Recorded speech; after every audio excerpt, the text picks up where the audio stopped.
very lovely evening, dearest Lighthouse viewers.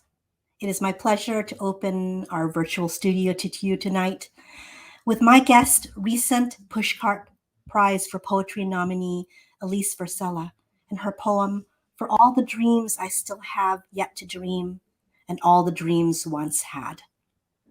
I said I want to cast spells, mother.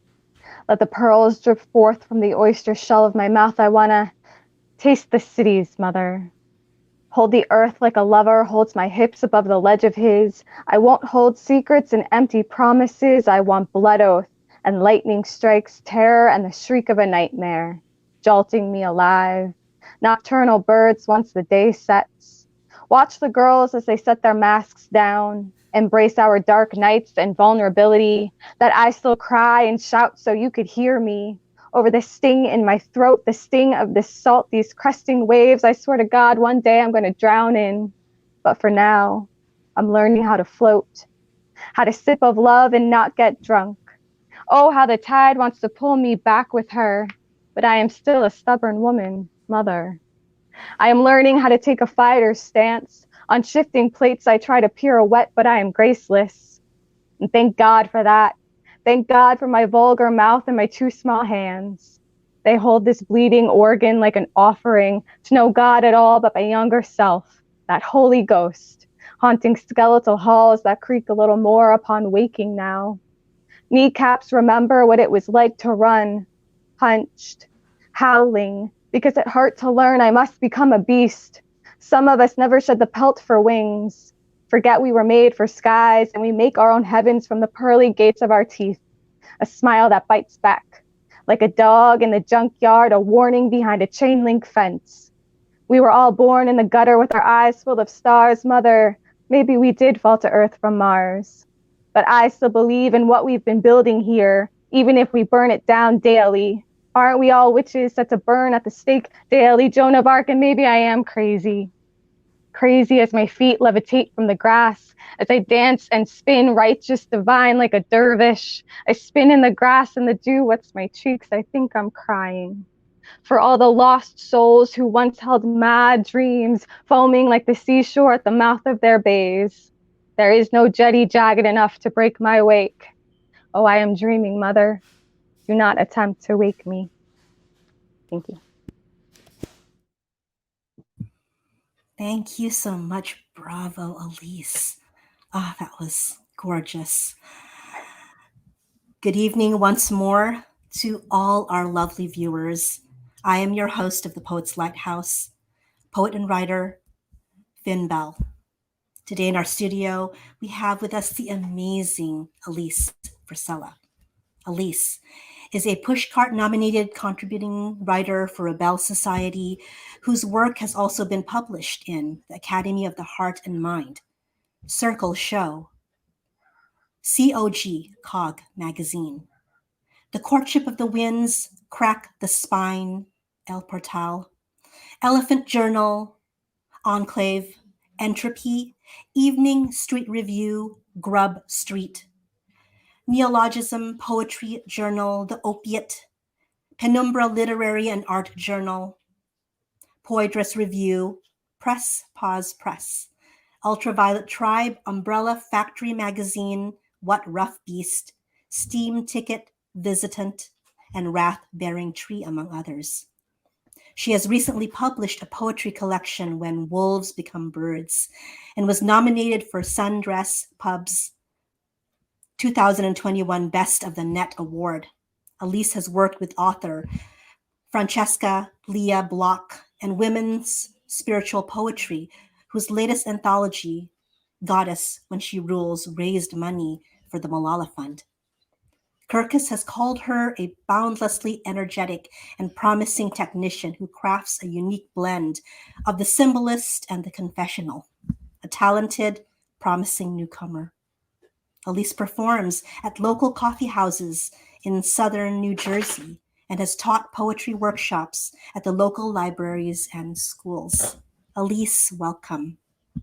Hi. Hi there. It's such a pleasure to have you here in our virtual studio today. So the poem that you just shared with us, for all the dreams I still have yet to dream and all the dreams once had. There are so many beautiful lines in here. And they linger in my mind, and I feel that they truly hold fast to right deep to my core. One stanza emerges and it held on longer for me, and it is. But for now, I am learning how to float, how to sip of love and not get drunk. Oh, how the tide wants to pull me back with her. But I am still a stubborn woman, mother. To me, sorrow and love appear to be struggling to possess the narrator. And she resists. Where has she found herself at the poem's end? I think at the poem's end, it's always a battle, right? Of like, do I go all in? Like, do you jump right into the water or do you tiptoe in? And I feel like at the end of the poem, we are just standing at the shoreline, waiting for the wave to break over us and not running back to shore because the wave's too big. So I think I would like to think that at the end of the poem, the narrator is okay with whatever comes.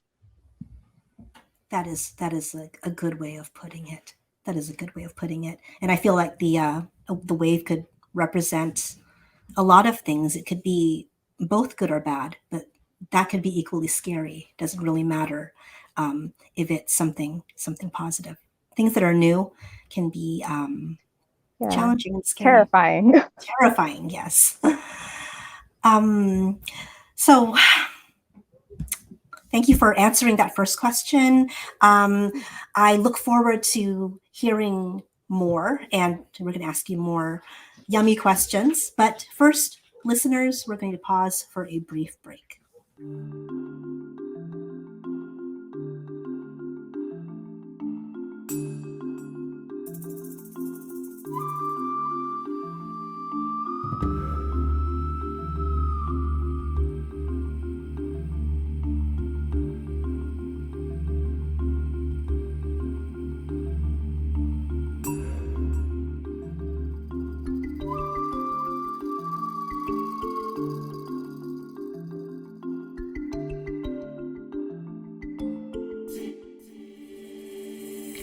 Thank you so much for rejoining us, folks. We return from our break with author of When Wolves Become Birds, Alise Versella. Alise has been so wonderful as to have another poem to share with us, a moving poem to share with us. So, Alise, if you would please tell us a little bit about this piece, and afterwards, if you will do us the honor of please sharing it for us. Sure. This next poem, like most of the poems in When Wolves Become Birds, stood as a reminder and almost a little bit like a prayer. I don't consider myself a super religious person, so the way people find solace in prayer, I think I find that solace in poems and poetry. So my poems, especially in this book, kind of took on the notion of not just like little spells to like manifest things for yourself, but also little prayers when, you know, everything starts to feel like the world's against you and you need a little reminder that you're meant for so much more. These poems started to become that. And this next poem really is like my little prayer and my little reminder to myself that, no matter how small you might feel, you don't have to be afraid to just lift off from the branch and fly. This is The Distance Between Two Selves. Consider the distance between 2 points. The first is a height, the second the fear of the climb. And the distance extends out like a telescope the farther a star moves away. It's in this way wings betray a blue jay. But consider the altitudes a body can reach. Like a body asleep projects the soul to an astral plane, how a dream, given branches, builds a nest, a home, and does not second guess feathers left to compost. Heavy may be the bags of bitter salt that break open like the earth or the heart. Heavy handed, it spreads like chaos. The load trusted more than the ability to bear it, the lover, considered foolish. How she lets her body burst forth with brilliant understanding of what it means to love someone as much as she loves herself. Stop trying to calculate what can't be measured. Like ocean fathoms and familiar phantoms, their hauntings mistaken for friendship. Trust again in the night sky. Do not mourn the fading of its stars as they burn, scorching the arid dirt. You are the sapling reaching, but you are not the binding root. And your tears will not set the ground aflame. They extinguish the thirst of so many choking doves. Darling, the mountain is never the obstacle. It has always been your fear of the stumble. Do you think all fledgling birds consider distance before they learn flight? No, they simply fly. Thank you. That ending there, that ending there. Um, in the beginning, you had me at spells. When you said spells, Yeah. you connected with me completely there, because I always feel when I'm putting pen to paper, and when I'm putting it out by speaking it out and sharing with other people, it is in its way, it's incantation. Whether it Mm-hmm. be a protection spell, whether it be a spell of healing, it is this incantation that lends power to the person relaying it and conveys power to the people hearing it. So I just absolutely love the way that you express that in the beginning with your introduction of the poem. Um, so we as poets, at times within our writing practice, I believe that we are that blue jay. We are resilient and resourceful, and often when things are good, we're assured of our ability to fly. And we do take our when we do take our risky um, leaps, and when it pays off, we soar. We soar. But of course, there are inexplicable times of doubt, and we all know as poets that feeling of being earthbound, maybe an earthbound bird, mimicking that blue jay, waiting to be discovered as an imposter. What imaginary mountains do you feel we as poets sometimes place in our own way? Oh, I think it would be comparison. I think that's the thing that comes to mind as the biggest mountain in any poet's, in any artist's really way, is comparing yourself to others, comparing yourself to people who might be further ahead in the path than you are. And Mhm. so I think, and lately for me, I think my only self-doubt would be not feeling like I'm ahead enough, and that you're constantly looking for like the next thing to accomplish and the next thing to accomplish, Mhm. and just trying to like remember like to be present and be proud of how far you've come right now, and try not to look at what everyone else is doing. That is very astute advice. That is beautiful advice there. Simple and just true. Like the things that are seemingly simple sometimes need to be, reiterated to people feeling in doubt. And we as poets, I feel like we're creatures who are constantly dipping into that well of of Yeah. feeling doubtful of what Like, we I don't have. know if this is good. Yes, I a don't know if I'm lot of really that. good.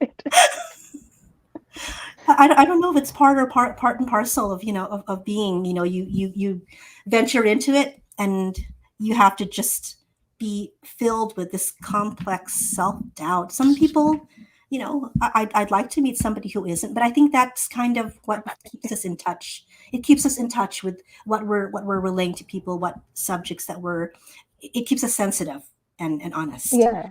Yeah. If we are, I don't know, too lofty, too big for our britches, we Mhm. lose that connection point with what we're Yeah. talking about and what we're trying to convey and what keeps us passionate. So not Yeah. so I much think the it's doubt, but the yeah. No, go ahead. no, I was gonna say I think it's a lot of reminding yourself like why you're doing this. Mm-hmm. Because I think most of us, we all get caught up in like the things that we want to accomplish or the awards we want to win. And Yes. it is very much about just connecting with everyone. And I know for me, it's become so much of I was a very shy person. So to finally be able to like connect with so many people and they feel what I'm feeling and putting into Yes. poems and they're like connecting to those poems. Like that's the win right there. That is gratifying. That is the biggest win right there. Yeah, And that's, 100%. what keeps me, I can relate with being a more shy person, but you talk to me about poetry and you connect on that level where you're understanding to a certain degree, not even the entirety of what I'm saying, but a portion of it, and it speaks to you. That's where Yeah. we bond over that. That is our commonality, I guess you could say. Yeah. Um, So you recently found out that your piece, Lily, from When Wolves Become Birds, was nominated for the Pushcart Prize. Oh Yeah. no. How has your poetry journey been since that announcement, Alise? It so it's been a kind of a whirlwind of because that's like my second nomination, and I don't take that lightly. I think it's so nice to be nominated for something like Mm, that.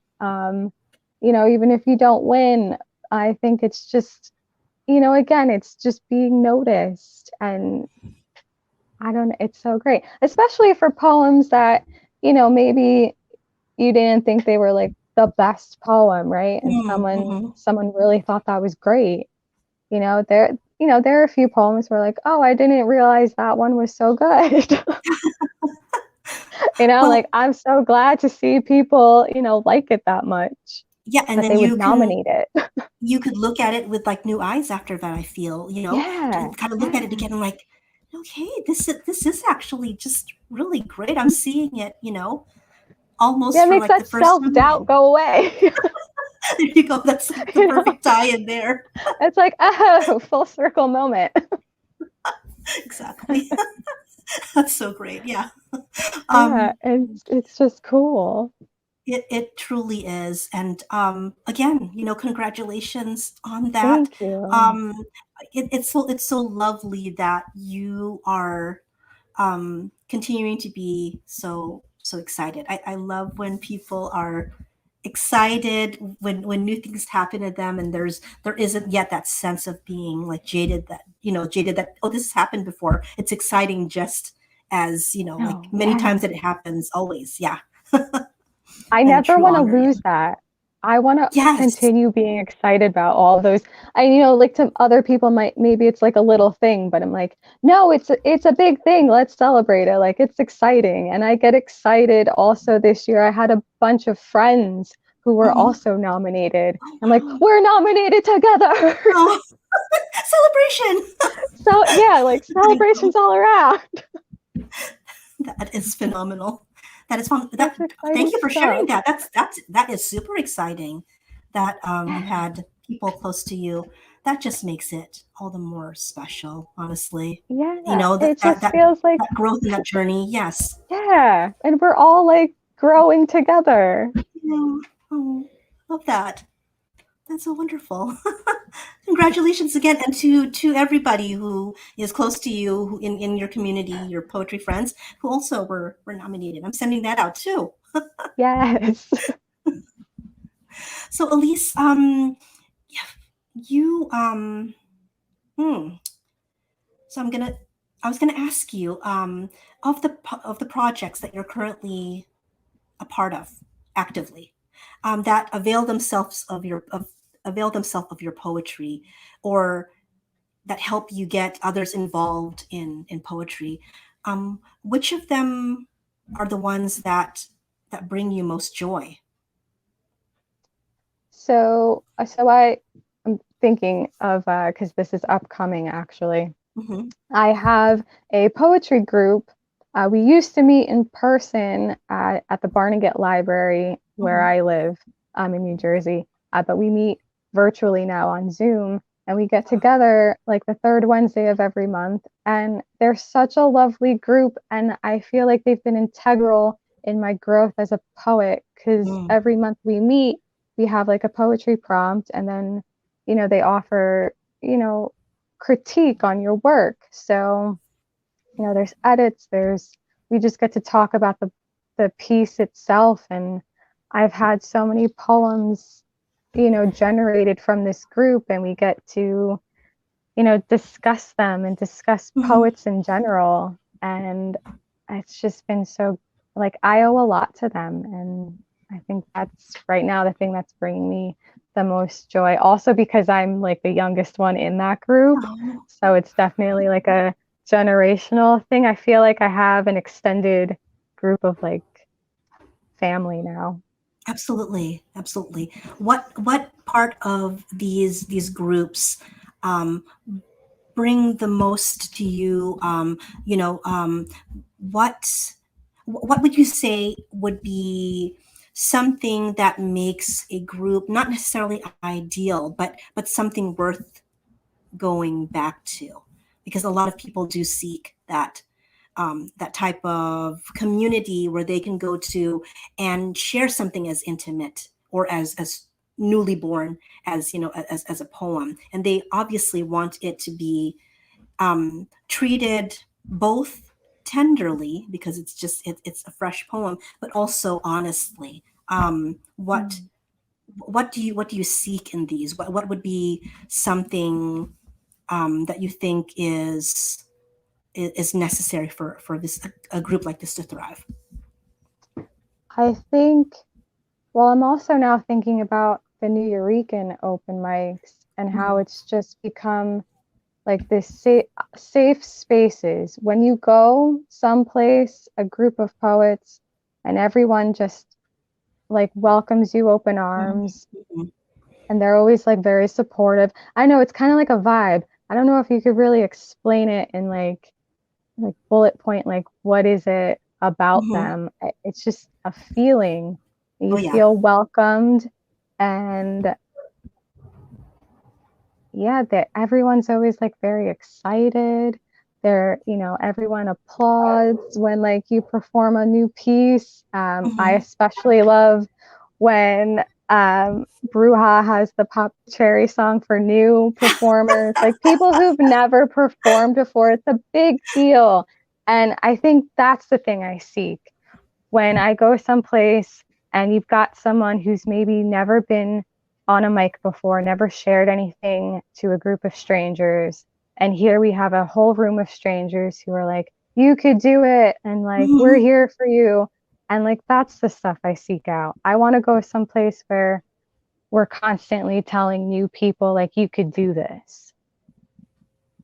That is definitely important. And when you mentioned Bruja's Pop the Cherry song, Yeah. if nothing will make you at ease, what more outrageous thing can you do?